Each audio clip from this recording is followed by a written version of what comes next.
We'll guide you through how to make trace in Ibis Paint X.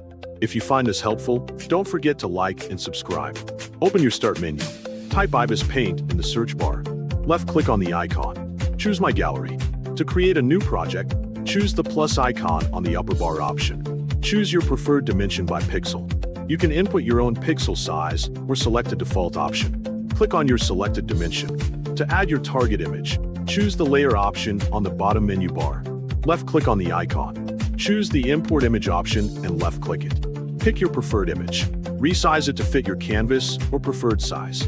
Left-click on the checklist icon. When the pop-up menu shows, choose Extract Line Drawing for monochrome color or keep it colored.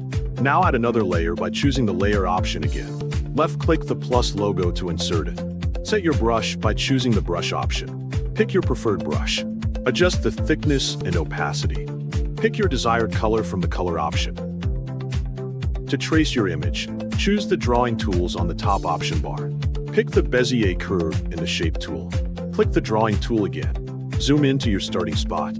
Left-click on your preferred point, then click along the line of the picture.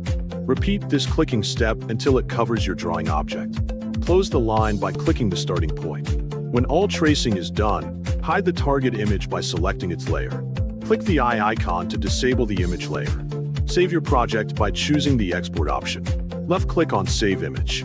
Wait until it finishes rendering, and you are done. Make sure you review your lines carefully before finishing the process.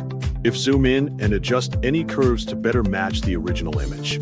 Take your time refining edges so the result looks clean and smooth.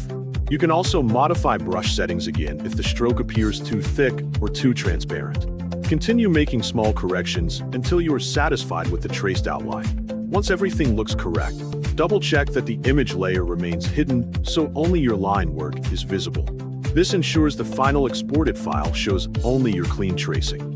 After saving, you can open the file to confirm the result meets your expectations. If not, return to the project and adjust as needed.